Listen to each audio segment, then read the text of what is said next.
नमस्कार, big breaking देख रहे हैं आप। मैं हूं आशीष त्रिपाठी आपके साथ। और बुलडोजर एक्शन पर सुप्रीम कोर्ट ने बड़ी टिप्पणी की। कोर्ट ने कहा कि मनमाने तरीके से बुलडोजर नहीं चलाया जा सकता। जस्टिस बीआर गवई और जस्टिस केवी विश्वनाथन की बेंच ने फैसला पढ़ना शुरू कर दिया और कोर्ट ने कहा केवल आरोपी होने पर किसी का घर नहीं गिराया जा सकता, राज्यों को कानून का पालन करना होगा। कोर्ट ने यह भी कहा कि अफसर कानून हाथ में न लें, अधिकारियों की जवाबदेही तय की जानी चाहिए। साथ ही दोषी अफसरों के खिलाफ कार्रवाई किए जाने की भी बात कही गई। दरअसल बुलडोजर एक्शन पर सुप्रीम कोर्ट की गाइडलाइंस आई हैं और नोटिस की जानकारी डीएम को देना जरूरी है। बुलडोजर एक्शन का नोटिस डाक से भेजा जाए, बिना पक्ष सुने बुलडोजर एक्शन न लिया जाए, अवैध निर्माण हटाने का मौका दिया जाए, नोटिस के 15 दिन के अंदर कोई कार्रवाई न हो, लोगों का पक्ष सुना जाए, एक्शन का कारण बताएं, नोटिस के 15 दिन के अंदर कोई कार्रवाई न हो, नोटिस की जानकारी डीएम को देना जरूरी है। दरअसल बुलडोजर एक्शन मामले पर सुप्रीम कोर्ट ये गंभीर और महत्वपूर्ण टिप्पणी कर रहा है और चूंकि सुप्रीम कोर्ट ने कुछ और महत्वपूर्ण बातों को भी यहां कहा, जिसमें कोर्ट का यह कहना है कि दोषी के खिलाफ ऐसी कार्रवाई न हो। घर सपना है जो कभी न टूटे, अपराध की सजा घर तोड़ना नहीं है, सरकारी शक्तियों का दुरुपयोग नहीं होना चाहिए, बिना मुकदमा के घर तोड़कर सजा न दें।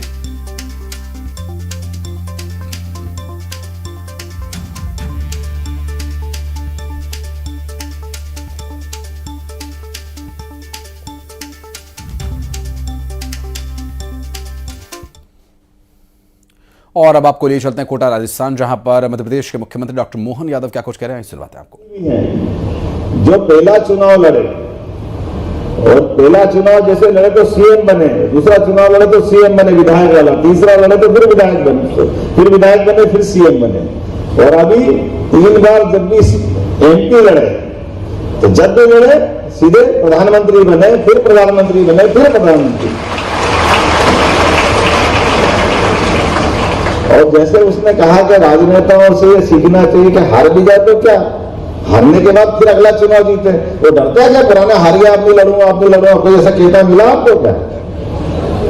अरे सारी जिंदगी लड़ा तो भी लड़ता रहेगा, लेकिन डरेगा नहीं, वो लड़ता ही रहेगा, भले हारता रहे। ऐसे कई लोग मिल जाएंगे।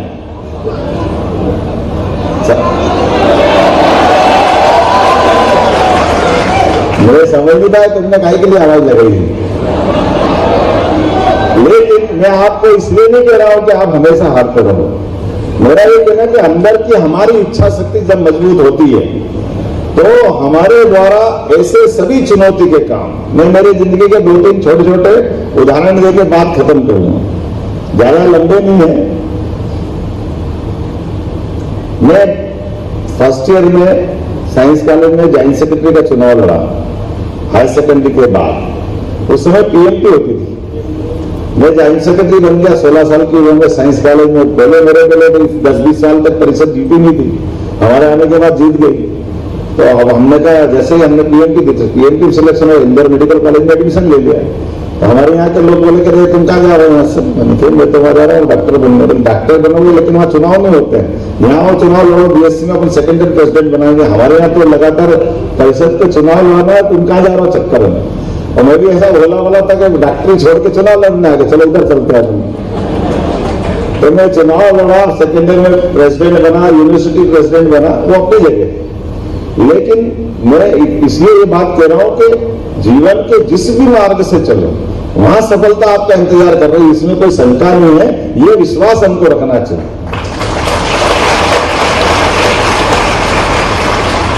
राजनीति में जो मैंने बताया, अब्राहम लिंकन का नाम सुना होगा, अमेरिका के राष्ट्रपति, कितने चुनाव हारे थे वो।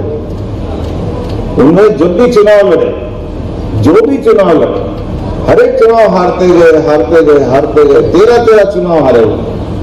लेकिन जब मौका आया तो जब चुनाव लड़के जीते।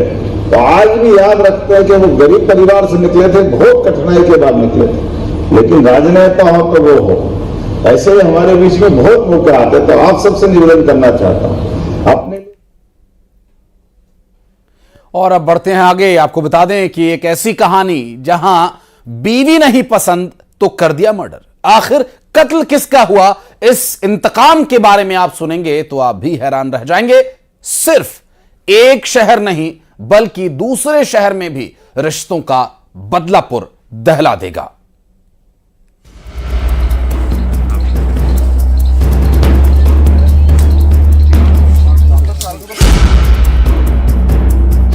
बचपन में मार, जवानी में इंतकाम। बीवी नहीं मनपसंद, कर दिया मर्डर। ये वहशीपन रोंगटे खड़े कर देगा। पीट पीट कर मार डाला। जल्लाद औलाद का कहर, पिता का मर्डर। बचपन से ही उसके दिल में बदले की आग धधक रही थी। जब भी उसे मार पड़ती थी तो जख्म तो भर जाते, लेकिन दिल पर लगे घाव जवानी तक हरे ही थे। जवानी की दहलीज पर जब वो पहुंचा तो उसके दिल में अरमान जगे कि अब तो उसकी दुल्हनिया उसकी जिंदगी में इस जख्म को भर देगी। लेकिन शादी में भी उसकी मर्जी नहीं थी। अब इंतकाम डबल हो गया।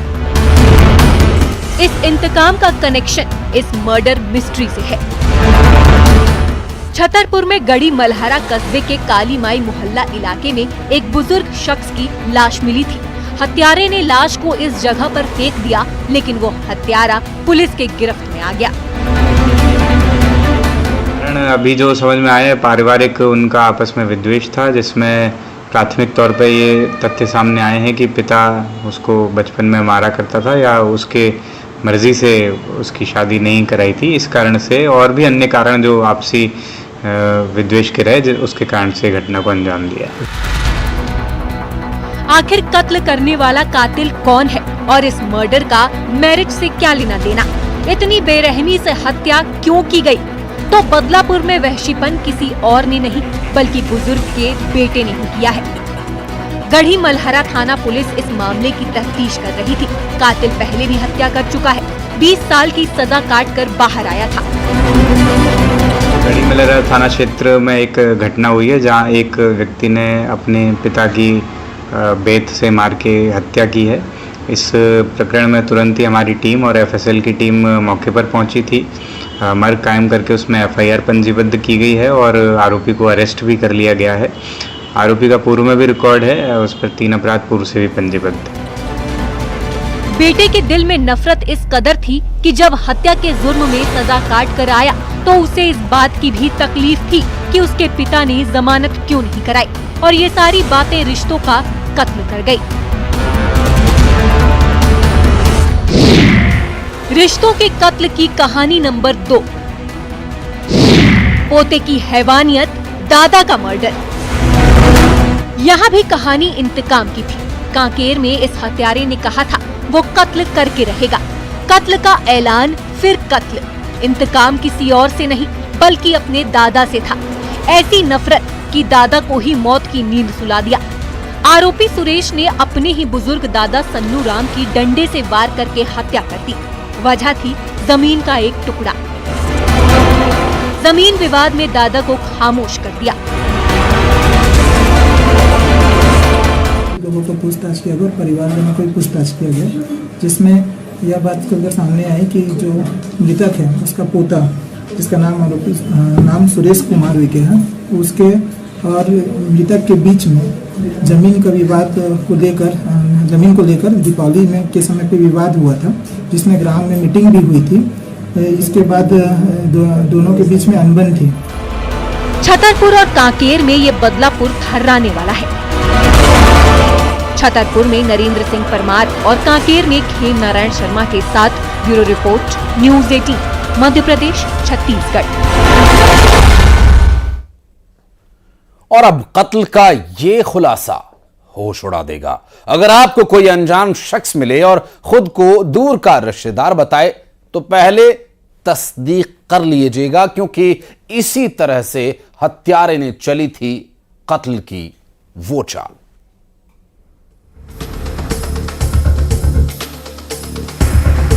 मौसी चलो भंडारा है। भंडारे वाली चाल, जेवर पर नजर और बुजुर्ग महिला गायब हो गई। रिश्तेदार बनकर आया कातिल, जानी बाई का जानी दुश्मन। 3 दिन से 67 साल की बुजुर्ग जानी बाई की तलाश जारी थी। घर पर कोई आया, लेकिन उसके बाद बुजुर्ग जानी बाई लापता हो गई। इधर 3 दिन बाद खुलासा हुआ कि लाश मिली है। ये लाश थी बुजुर्ग जानी बाई की, जिनकी बेरहमी से हत्या की गई। चेहरा बिगड़ा हुआ था। 10 बजे से 11 बजे के बीच में कोई अज्ञात व्यक्ति रिश्तेदार बता के घर पे आया और बोलता है मौसी के भंडारा है, तो मौसी वहाँ चलना है, किसी ज़्यादा लोगों को नहीं बुलाया है। और तो बहला फुसला कर उनके आभूषण जो पहने थे ले गया, मोटरसाइकिल पे बिठा के ले गया। घर पे कोई था नहीं ज़्यादा, बिठा के ले गया। तब शाम को हमें पता चला कि वहाँ पे देवबल्ली पे कोई प्रोग्राम ही नहीं था, ना कोई भंडारा था। तो ये खबर आपको सावधान कर रही है। राजगढ़ के लसूटली महाराजा की रहने वाली जानी बाई घर पर अकेली थी। तभी कोई आया और बुजुर्ग जानी बाई उनके साथ चली गई। क्यों? ये खुलासा हैरान कर देगा। जो शख्स आया था उसने ये कहा कि मैं आपका रिश्तेदार हूँ। बुजुर्ग महिला ने यकीन किया, लेकिन ये यकीन जान ले गया। हमें शंका हुई, तो रात को जाके देवबल्ली पे हमने बहुत देखा। गांव के 50 लोग सब इकट्ठे हो गए, सबने मिलके देखा, कुछ नहीं मिला। लगातार हम ढूंढ ही रहे थे, रात में दिन में, जो जैसे बता रहा था। बरामद हुआ है वो देवबल्ली के ऊपर, और बहुत संदिग्ध हालत में जेवर निकाल लिए गए हैं और चेहरा खराब कर दिया गया है। ये हमारे लिए मतलब इतनी दुख की घटना है कि ऐसे होता रहेगा तो प्रशासन क्या करेगी।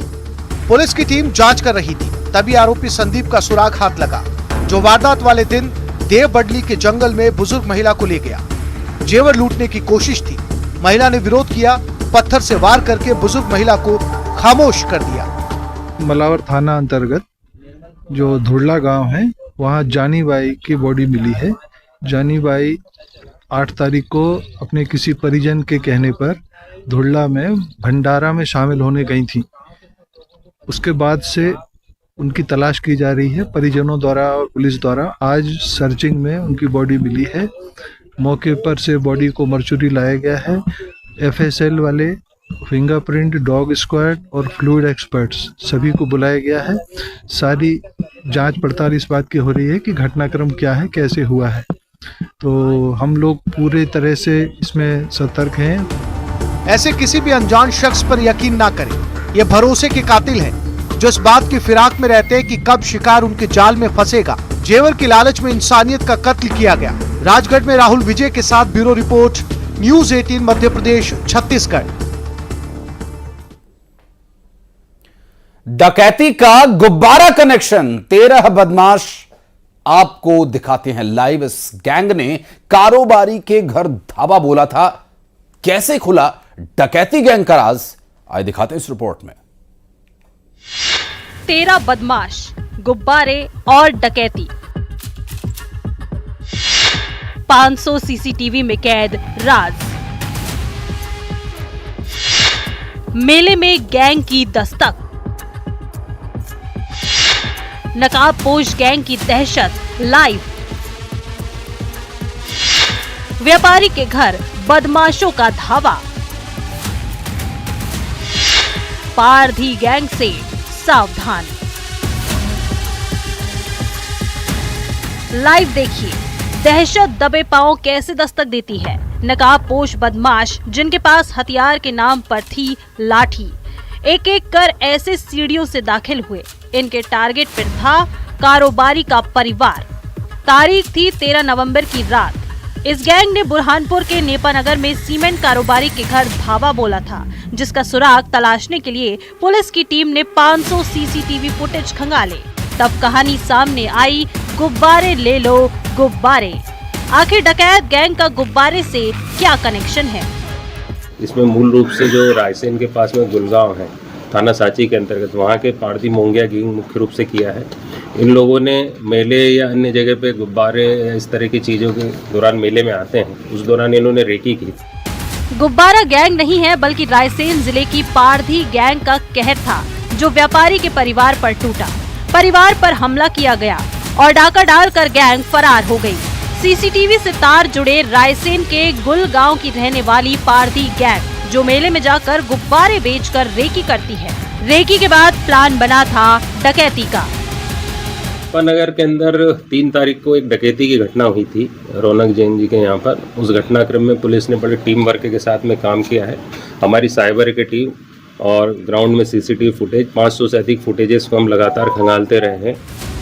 13 बदमाशों की इस गैंग से इलाके में दहशत थी, जिसमें 4 आरोपी ही सलाखों के पीछे गए हैं। 9 की तलाश अभी भी जारी है, यानी पारदी गैंग के 9 शातिर बदमाश अब भी आजाद घूम रहे हैं, तो जरा सावधान रहिए। बुरहानपुर में गणेश बाविस्कर के साथ bureau report, news 18 Madhya Pradesh, Chhattisgarh. और अब आपको लिए चलते हैं इस वक्त छत्तीसगढ़ के मुख्यमंत्री और केंद्रीय मंत्री पदयात्रा कर रहे हैं और इस पदयात्रा की सीधी तस्वीरें हम आपको दिखा रहे हैं। ये है गौरव दिवस, जिस पर की पदयात्रा निकाली जा रही है जनजातीय गौरव दिवस के इस खास मौके पर, जहां केंद्रीय मंत्री मनसुख मंडाविया पहुंचे हुए हैं। मुख्यमंत्री विष्णुदेव साय वहां पर इस पदयात्रा में मौजूद हैं और तस्वीरें इस वक्त हम सीधी आपको दिखा रहे हैं। काफ़ी संख्या में लोग यहाँ पर जुटे हुए हैं और जनजातीय गौरव दिवस कार्यक्रम यहाँ पर आयोजित किया गया। और उससे पहले जब मुख्यमंत्री विष्णुदेव साय मंच पर इसके संबंध में बात कर रहे थे, केंद्रीय मंत्री मनसुख मंडाविया बात कर रहे थे, उस वक्त भी मंच से मुख्य कार्यक्रम की तस्वीरें हमने आपको दिखाई और इस वक्त ये पदयात्रा। और अब बढ़ते आगे, रुक करेंगे कुछ अन्य खबरों का और इस बीच एक बड़ी खबर आ रही है, उस बड़ी खबर पर भी नजर डालेंगे। आपको बता दें कि इस वक्त की बड़ी खबर बिलासपुर से आ रही है, जहां हाईकोर्ट से आईपीएस जीपी सिंह के मामले में राजद्रोह केस की सभी कार्यवाही रद्द कर दी गई है। और 2021 में एसीबी ने छापा मारा था और राजद्रोह का मामला दर्ज हुआ था, जबकि आईपीएस जीपी सिंह को अब बड़ी राहत मिली है राजद्रोह के मामले से। 2021 में एसीबी ने छापा मारा था और सभी कार्रवाई अब रद्द कर दी गई हैं। राजद्रोह का मामला दर्ज किया गया था। बिलासपुर हाईकोर्ट ने एक बड़ा फैसला लिया। उमेश मौर्य हमारे सहयोगी जुड़ गए हमारे साथ। उमेश, ये तो जीपी सिंह के लिए एक बहुत बड़ी राहत। बिल्कुल, निश्चित रूप से कांग्रेस सरकार के दौरान 3 अलग अलग मामले पर जीपी सिंह के खिलाफ एफआईआर दर्ज हुआ था और इसमें से 2021 में एसीबी ने सरकारी आवास पर छापा मारा था, जिसपे संपत्ति और संवेदनशील मामले का जो है मामला दर्ज किया गया था। जिसके बाद लगातार जीपी सिंह जो है हाई कोर्ट में इस पूरे मामले को लेकर अपील कर रहे थे।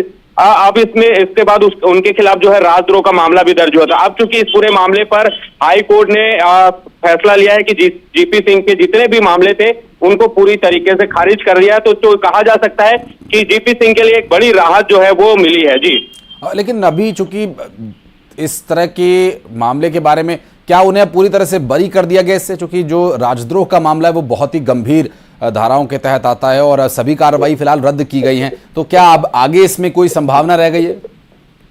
देखिए, निश्चित रूप से अब उन्हें पूरी तरीके से इस पूरे मामले से बरी कर दिया गया है, क्योंकि तत्कालीन जो सरकार रही है उनके अधिवक्ता का ये कहना था, जब हमारी उनसे बात हुई तो झूठे केस पर इस पूरे मामले पर जीपी सिंह को फंसाया गया था और इस पूरे मामले की जब लगातार कड़ी दर कड़ी जब सुनवाई हुई तो जो पूरा मामला था वो झूठा साबित हुआ है। तो कहा जा सकता है कि जीपी सिंह को एक बड़ी राहत मिली, जीपी सिंह को बड़ी राहत मिली है और इस राहत के बाद से चूंकि जितने भी उनके खिलाफ जो मामले दर्ज थे वो पूरी तरीके से खारिज कर दिए गए। कोई विशेष वहां पर तर्क दिया गया, कोई तथ्य ऐसा जिसके आधार पर ऐसा कोर्ट को निर्णय करने में आसानी हुई? निश्चित रूप से देखिए, जब इस पूरे मामले की जांच हो रही थी, 3 एफआईआर दर्ज हुए थे, तब इस मामले की जब जांच की गई तो कोई भी जो सबूत होता है, जो जीपी सिंह के खिलाफ जो सबूत होते वो सबूत एक भी नहीं मिले हैं। लिहाजा जब कोर्ट ने इस पूरे मामले की गहनता से जांच की और इस पूरे मामले को गंभीरता से लिया तो देखा कि जीपी सिंह के खिलाफ कोई मामला बनता ही नहीं है। लिहाजा कोर्ट ने ये बड़ा फैसला लेते हुए उन्हें पूरी तरीके से राहत दे दी है। जी, निश्चित रूप से राजद्रोह का मामला दर्ज हुआ था, लेकिन चूंकि उमेश, जिन लोगों को इस बारे में पूरी जानकारी नहीं है, तो वो क्या स्थितियां थी जिस आधार पर ये मामले दर्ज हुए थे, किन किन धाराओं में ये मामला दर्ज हुआ था और ये अब चूंकि खारिज हो चुका है तो एक बड़ी राहत उनके लिए, लेकिन उस वक्त क्या परिस्थितियां थी? देखिए, आय से अधिक संपत्ति का मामला था, राजद्रोह का मामला था। इसके अलावा उनके कनेक्शन जो है कहीं ना कहीं भया दोहन वाले एक दुर्ग में भी मामला आया था, जहां पर एक उद्योगपति ने भया दोहन का डर दिखाकर पैसे वसूलने के मामले थे। इस तरह के लगातार जो मामले थे वो उनके खिलाफ जो है अलग अलग थानों में दर्ज किए गए थे। लिहाजा इस पूरे मामले को लेकर वो लगातार हाई कोर्ट में अपील करते रहे और लगातार सुनवाई के दौरान ये साबित हो गया है कि उनके खिलाफ जितने भी मामले दर्ज किए गए थे वो पूरी तरीके से झूठे साबित हुए। और जांच के बाद जो है वो पूरे दस्तावेज को देखने के बाद, जांच रिपोर्ट को देखने के बाद कोर्ट ने साफ तौर पे कहा है कि जीपी सिंह पूरी तरीके से बरी कर दिए जाते हैं, क्योंकि उनके खिलाफ कोई मामला बनता ही नहीं था। उन्हें झूठे केस पर जो है फंसाने की कोशिश की गई थी। ये जो दलीलें हैं उनके अधिवक्ता ने दी थी। लिहाजा इस पूरे मामले को सुनते हुए हाईकोर्ट के जज ने ये बड़ा फैसला सुना। बहुत शुक्रिया आपका इस पूरे मामले पर जानकारी देने के लिए उमेश। और चलिए अब फिर लिए चलते हैं आपको उस पदयात्रा में जो कि जनजाति दिवस के रूप में कार्यक्रम में मनाया जा रहा है। और इस कार्यक्रम में बिरसा मुंडा माटी के वीर की पदयात्रा निकाली जा रही है। बिरसा मुंडा माटी के वीर नाम से निकाली जा रही है इस पदयात्रा में। जनजातीय गौरव दिवस कार्यक्रम में मुख्यमंत्री विश्वदेव साय शामिल हुए हैं। और देखिए तस्वीरों में आप देख सकते हैं कि भारत माता का एक प्रतीकात्मक रूप वहाँ पर कुछ बच्चियों को दिया गया है जो भारत माता बनकर भारतीय ध्वज को लेकर आगे चल रही हैं। और उनके साथ हैं प्रदेश के मुख्यमंत्री, केंद्रीय मंत्री, आप देख सकते हैं सीएम विष्णुदेव साय, और साथ ही केंद्रीय मंत्री मनसुख मंडाविया भी वहाँ पर मौजूद हैं। और कई अन्य गणमान्य लोग इस पदयात्रा में शामिल हुए। जनजातीय गौरव दिवस कार्यक्रम ये है। और इस कार्यक्रम में मंच पर प्रदेश के मुख्यमंत्री विष्णुदेव साय ने कई बड़ी बातें प्रदेश के विकास के संबंध में बताई और आगे प्रदेश की उत्तरोत्तर तरक्की के संबंध में भी उन्होंने कुछ रोड मैप जिनका संक्षिप्त वर्णन उन्होंने किया। और अब इस वक्त केंद्रीय मंत्री मनसुख मंडाविया और प्रदेश के मुख्यमंत्री विष्णुदेव साय पदयात्रा में शामिल हुए हैं। ये माटी के वीर के नाम से पदयात्रा निकाली जा रही है। माटी के वीर जिसे भगवान बिरसा मुंडा के चरित्र और उनके प्रयासों के चलते माटी के वीर, उन्हें प्रतीकात्मक रूप से एक नाम दिया गया है। और उन्हीं के बताए हुए, उन्हीं के किए हुए प्रयासों, उन्हीं के आदर्शों पर चलते हुए ये पदयात्रा संपन्न। और आप देखिए दूर तक अगर आप नजर डालें तो लगभग 2.5 से 3 किलोमीटर लंबा ये हुजूम इस वक्त दिखाई दे रहा है। और भारी भरकम संख्या में लोग यहाँ पर पहुंचे हैं। और देखिए दूर तक कैमरे का जूम भी एक स्तर पर जाकर दम तोड़ दे रहा है। और वहां तक लोग इसमें दिखाई दे रहे हैं। केंद्रीय मंत्री मनसुख मंडाविया, प्रदेश के मुख्यमंत्री विष्णुदेव साय इस कार्यक्रम में शामिल हुए और काफ़ी संख्या में लोग यहाँ पर आए हुए हैं माटी के वीर पदयात्रा में शामिल होने के लिए। भगवान बिरसा मुंडा को समर्पित ये यात्रा, और इसके माध्यम से एक संदेश देने का प्रयास ये रहेगा कि जो जिम्मेदारी प्रकृति ने हमें दी है, इस धरती माँ ने हमें दी है, उसे तो निभाना है ही। उसके अलावा सामाजिक सरोकार और समाज में सभी की स्वीकार्यता बनी रहे, इसके लिए सभी का प्रयास आवश्यक है। और इसमें एकजुट रखने के लिए, सबको साथ चलने के लिए, प्रेरित करने के लिए भगवान बिरसा मुंडा के नाम से बड़ा नाम शायद ही कोई और हो। और ऐसे में भगवान बिरसा मुंडा की बताई हुई बातों पर उनका अनुसरण करते हुए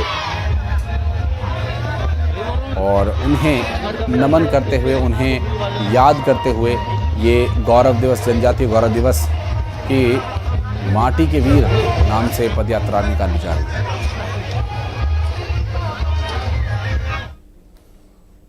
और खबरें आगे भी जा रही हैं। वक्त एक बहुत छोटे से ब्रेक का है, जल्द लौटते हैं।